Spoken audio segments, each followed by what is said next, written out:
Hi everybody, welcome to another Carrara tutorial. I'm cripeman, and what we're going to do this time through is we're going to look at our volumetrics and effects, and they're in a little drop down menu over here where the fire is at. Uh, you notice that there's a few different ones. There's fire, there's clouds, there's fountain, and there's fog, and we're going to take a look at each of those um, and just kind of do a brief rundown on what they do. Um, First of all, let's go ahead and check out our fire. Check out our fire. Um, and we've gone over this in another tutorial, but you notice that you have control of a lot of the different parameters that make it look like fire. Um, you can do pointiness, you can do detail, you can do density. Uh, there's little sliders on the side that let you do a lot of different things with them. One of them is the completion slider. The completion slider says that you can if you have a completion slider, it means you can animate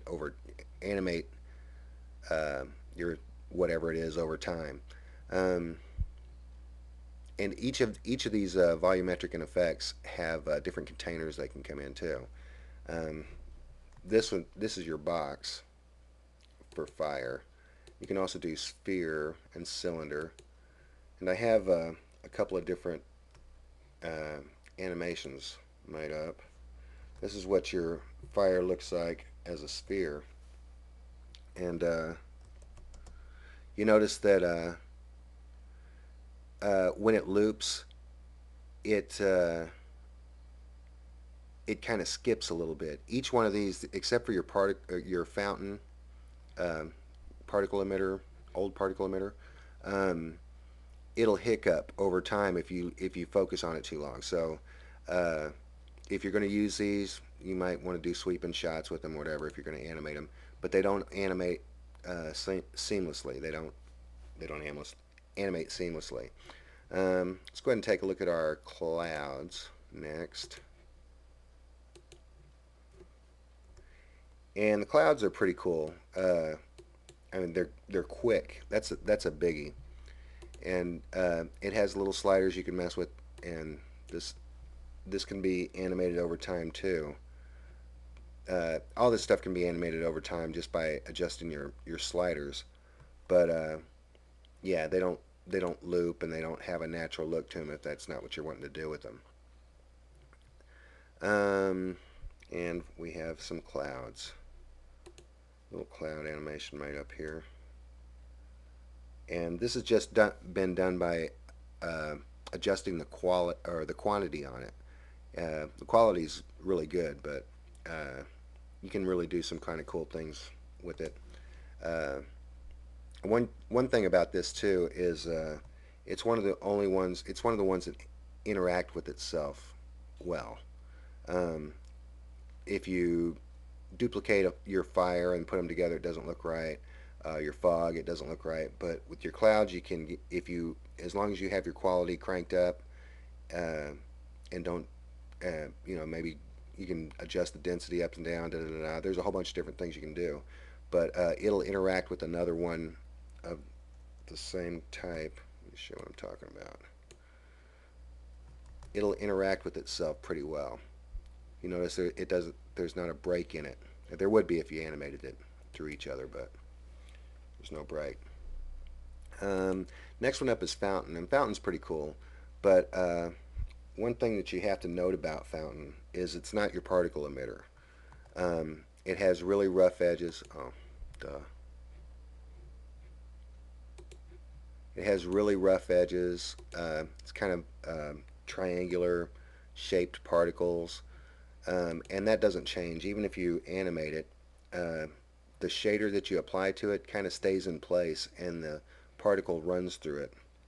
It's kind of wild, but as long as you don't mind your triangular particles, uh, it's it's one of the ones that will animate over time and loop seamlessly. There it goes. And you see it loops seamlessly. It doesn't hiccup at all. Um, one thing about the fountain too, it's the only one that you can add a modifier to. and that's kind of the that kind of widens what you can do with them. You can't use your modifiers on a particle emitter, but you can use them on your fountain. So that's something to take into consideration uh, when you're messing with your volumetric effects stuff. And yeah, and you have a whole bunch of different things you can do with that too. You got dispersion and swirl and gravity, and that can be all animated over time too. But like I said, the polygon thing is that's something you got to deal with. Even if you put an alpha in there, you can see that uh, it has really sharp edges. And our last one is fog, and fog's pretty cool. Oh, let's get that set up too. Fog's pretty cool in that if you're if you're wanting a localized fog, something that's going to be just that you want centered in your scene, it's a good fog. You can adjust it up and down, get thicker effects, whatever. The more you compress it, the thicker the fog gets. Da da da da.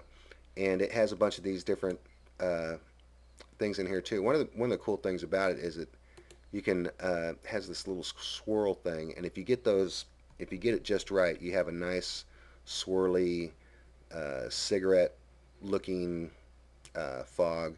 You can do some kind of cool things with it, but it's mainly for localized. It's mainly for localized stuff. Uh, it's gonna take a second to hit, and you notice that it hiccups too. You can tell where it ends, and there's a little bit of banding. Even when you turn the quality up, there's a little bit of banding. So that's something that you want to take into consideration too. None of these you want to get close to, but they are pretty cool to have in your scene. Anyway, that's it for this time. I'm cripeman, and I'll talk to you again later. Bye.